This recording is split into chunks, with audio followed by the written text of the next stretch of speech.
안녕하세요. 하비입니다.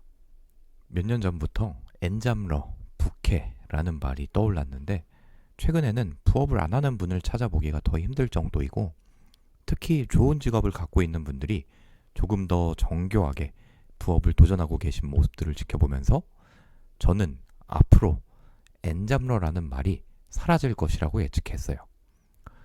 조금 더 엄밀히 말하자면 잡, 즉 일자리 자체가 없어질 것 같은 느낌이 들더군요. AI에 의해서 일자리가 대체된다 이런 얘기가 아닙니다. 그냥 직업이라는 개념 자체가 사라진다는 겁니다. 지금부터 자세히 얘기해 보겠습니다. 잘 생각해 보면 일자리, 직업이라는 개념 자체가 탄생한 지 얼마 안 됐어요. 예를 들어서 한 조선시대 정도로 가볼게요. 조선시대 인구의 대다수는 무슨 일을 하면서 살아가나요? 농사를 지으면서 살았습니다. 그럼 이분들의 직업은 농부였나요? 이게 직업이라고 부르기는 조금 힘들어요. 왜냐하면 살기 위해서 당연히 해야 하는 어떤 생존 활동? 생업이라고 보는 게 적절해 보이죠? 무슨 말이냐면 동아시아권 문화에서는 이런 백성 분류로 사농공상이라는 한자로 지칭했는데 백성이라 함은 한 국가에 태어나 어떠한 사람이든 그 국가 또는 왕을 위해 살아가는데 이 네 가지 안에서 내가 할 수 있는 것을 해라 라는 것에 가까워요. 한국에서는 사자가 선비라는 계급이나 계층을 뜻하기도 하지만 중국과 일본에서는 사민이라고 일반 백성 또는 공부하는 백성이라는 의미로 쓰여요. 즉 사농공상은 신분제 자체를 뜻하는 한자가 아닙니다. 공부를 하는 사람은 과거에 급제하면 국가로부터 하사받은 일을 하게 될 것이고 어떠한 기술이 있는 자는 공에 해당하는 장인의 일을, 상업에 종사하는 자는 상인의 일을 국가의 허락을 득하여 영위하고 이 외에는 모두 성실히 농사를 지어 먹고 사는 일에 종사하라는 뜻이었습니다. 근데 이후 현대에 접어들면서 여러 가지 정치적, 경제적 변화들을 겪고 난 뒤에야 지금의 일자리라는 개념이 생겨난 것 같습니다. 국가가 정해준 일이 아니라 내가 선택한 일, 그 대가로 사회에서 정한 가치를 보상받을 수 있는 것. 그것을 직업, 일자리라고 우리는 칭합니다. 산업혁명 이후에 생산성이 급증하면서 사람 한 명이 농업에 종사하는 것보다 어떠한 산업에서 역할을 하는 것이 사회 또는 국가 전체에 이득이 되면서부터 생겨난 개념이라는 거죠. 바로 이 시점쯤에 탄생한 것이 바로 자본주의입니다. 자본주의의 역사와 함께 보면 좀 더 이해하기 쉬울 것 같습니다. 왜 상인이란 직업은 매우 오래전부터 존재했고 화폐가 등장하기 이전부터 금, 소금 등도 예전부터 사용이 되었는데 언제부터 이것이 권력보다 더욱 큰 힘을 가질 수 있게 되었는지 말이죠. 자본주의라는 개념 자체는 16세기에 탄생했다고 알려지는데 특히 16세기에서 18세기 사이에 신대륙을 발견하고 식민지 개척이 활발해지면서 탄생한 것 같습니다. 해외에 존재하는 더욱 많은 부를 갖는 것이 목표가 되는 중상주의와 함께요. 더욱 많은 자본을 갖는 것이 새로운 권력이 된 것이죠. 현대적 의미의 회사라는 제도가 생겨나고 은행, 금융의 개념이 발전한 것도 바로 이 시기입니다. 특히 1776년 애덤 스미스의 국부론이 출간되면서 경제활동에 정부의 개입을 축소하는 것이 도움이 된다는 개념이 설득력을 갖기도 했고요. 뒤이어 산업혁명까지 도래하면서 자본의 중요성이 점점 커져갔습니다. 조금 바꿔서 얘기하면 이때 와서야 자원이 많이 발견되고 운송할 수 있는 기술을 갖게 되고 그것을 다시 가공하여 제품을 생산할 수 있는 환경이 형성된 거죠. 즉 이전에는 왕에게 갖다 바칠 것 외에는 다들 먹고 사는 정도로만 자본과 자원이 한정적이어서 이것을 교환하고 보관하고 축적할 수가 없으니 더욱 큰 부를 얻을 수도 이유도 없었던 것이죠. 이 시기쯤 황제 또는 귀족들의 지배에 반대하는 정치적 혁명들도 성공합니다. 다양한 요인들이 있겠지만 결국 자본주의, 산업화를 통해 새로운 정치체제, 경제체제가 자리를 잡기 시작한 것입니다. 먼저 적용한 국가들은 빠르게 패권 국가로 성장했습니다. 예를 들면 주식회사 제도가 탄생하고 금융업이 빠르게 발전한 네덜란드는 당시에 굉장히 작은 국가였지만 돈과 무역의 중심지로 프랑스, 영국보다 먼저 패권을 쥐기도 했었습니다. 아마 이때쯤부터 인간은 왕, 귀족 같은 보이는 권력과 투쟁하기보다는 보이지 않는 자본이라는 힘과 맞서기 시작했을 겁니다. 그래서 저는 애덤 스미스의 보이지 않는 손을 제 식대로 조금 다르게 해석해보면 보이지 않는 손에 의해 인간이 지배받기 시작했다고 말할 수 있지 않나 싶습니다. 겉보기엔 황제, 왕의 권력으로부터 해방된 것으로 보이지만요.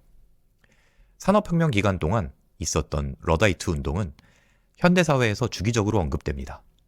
2020년대 들어서 가장 활발하게 투자를 유치하고 있는 사스 제품들은 각각의 업무 영역에서 해당하는 인력들을 대체하는 서비스들입니다.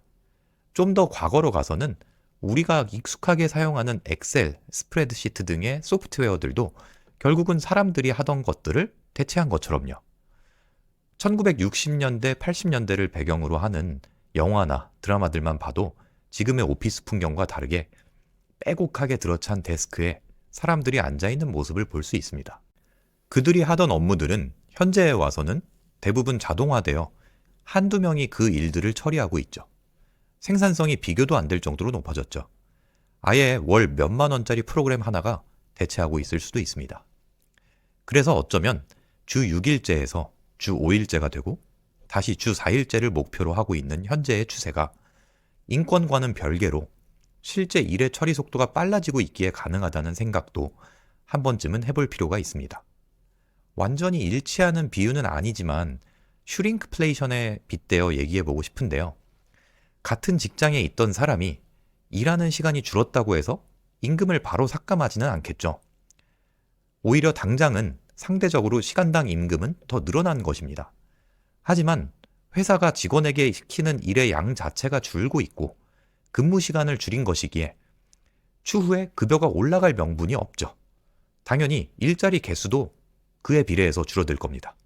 장기적으로는 각 개인이 받을 총 급여가 줄어들고 있는 것이죠. 동시에 다른 사회 현상을 또 바라보면 1980년대에서 90년대에는 가부장제라는 말과 함께 주로 아버지만 경제활동을 했었죠. 2000년대쯤부터는 맞벌이를 시작하는 부부들이 많아지기 시작했고 다시 2010년대에는 맞벌이가 당연한 것이 되었죠.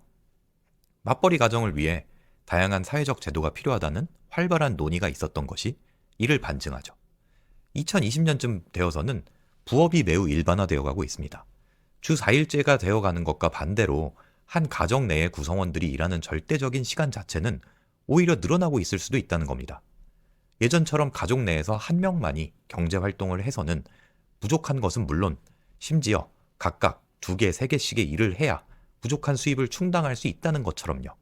그래서 왜 슈링크플레이션에 비교했냐면 결국 본업이라고 칭하던 직장에서 일하는 시간은 줄었지만 결국 그보다 시간당 기대 수익이 적은 부업을 하고 있으니 평균적인 시간당 임금은 줄어들었을 것이고 심지어 현재 젊은 사람들의 기대 수명은 비약적으로 늘어나고 있죠.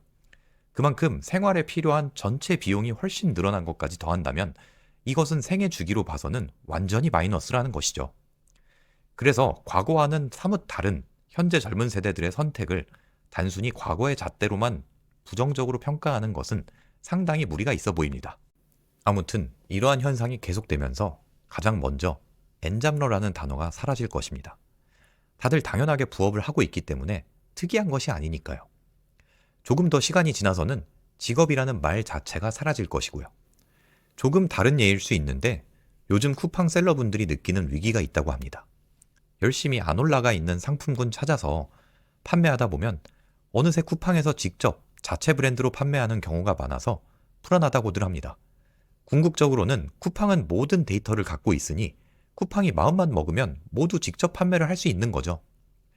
이처럼 가장 자연스러운 상태에는 직업은 사라지고 자본을 소유한 사람들이 직접 수익을 창출하는 상태가 될 겁니다. 가장 자연스럽다고 표현했다고 해서 이 행위를 옹호하는 것은 아니고요. 역시 비판하는 것도 아니고 중립적인 표현입니다. 우리가 살고 있는 자연에서는 힘에 의해서 먹이사슬이 형성되는 게 가장 자연스러운 결과이니까요. 인간이 모여 살기로 결정하면서 인간은 다 같이 생존하는 것을 목표로, 즉 자연과 반대되는 방향으로 발전해 왔습니다. 구성원들이 모두 평화롭게 살아갈 수 있는 제도를 만들고자 했던 거죠. 역사에 남아있는 것만 따져도 인류는 수천 년간 시행착오를 겪었습니다. 그 결과 현재의 민주주의와 자본주의 덕분에 지구에는 80억 인구가 그나마 그럭저럭 살아가고 있습니다. 다만 완벽한 시스템이란 없듯이 자본주의도 다시 어떠한 오류를 만난 것이죠. 특정할 수 없는 미래를 표현한 SF 영화들에서는 다시 제국이 등장합니다. 그 제국을 위해 일하는 사람들 외에는 딱히 직업이 없이 살아가죠. 어쩌면 이 시기가 우리가 예상했던 것보다 훨씬 앞당겨져서 10년에서 20년 내로 현실화될 수도 있어 보입니다. 어느 날 회사에 출근하기를 너무 싫어하던 제 지인이 있었는데요. 빨리 AI에 일자리가 대체되었으면 좋겠다. 일 좀 안 하고 쉬고 싶어. 라고 한 적이 있습니다. 그때 제가 농담으로 그럼 AI가 돈 다 벌어가는데 우린 뭐 먹고 살아? 라고 웃으면서 답변한 적이 있었는데요. 아마 이렇게 살아갈 것 같아요. 인셉션에 나오는 꿈속에서 살아가는 사람들처럼요. 그래도 현실보다는 나은 가상세계 속에 머무를 수는 있는 거죠. 마침 지난 편에도 얘기했던 비전 프로가 내년에 출시되기도 하고요. 합의의 정리. 오늘은 디스토피아적인 결말인데요. 제가 이런 얘기들을 하면 그래서 너는 방법이 뭔데? 너도 방법 없잖아 라고 반문하시는 분들이 있습니다. 맞습니다. 저는 현실에서 항상 이런 생각들에 잠긴다고 몽상가라는 얘기를 많이 들어요. 근데 저는 많은 사람들이 단순히 과거의 성공 방식을 그대로 답습하면서 애써 다가오고 있는 미래의 변화에 대해서 모른 채 하기보다는 조금은 터무니없지만 새로운 시각으로 미래에 대한 얘기를 하는 것도 필요하다고 생각합니다. 그리고 저는 앞으로 일어날 상황들을 암울하게만 보진 않습니다. 인류는 그동안 어떻게든 방법을 찾아왔으니까요. 제가 이 채널을 운영하는 이유도 새로운 생각을 하는 사람들과 그래서 우리는 지금 무엇을 해야 할까를 자유롭게 얘기해보고 싶어서입니다. 곧 업로드될 영상들에서 이러한 상황에서 미래를 바꿔가고 있는 사람들, 회사들에 대해 다루면서 말이죠. 오늘도 영상을 시청해주셔서 고맙습니다.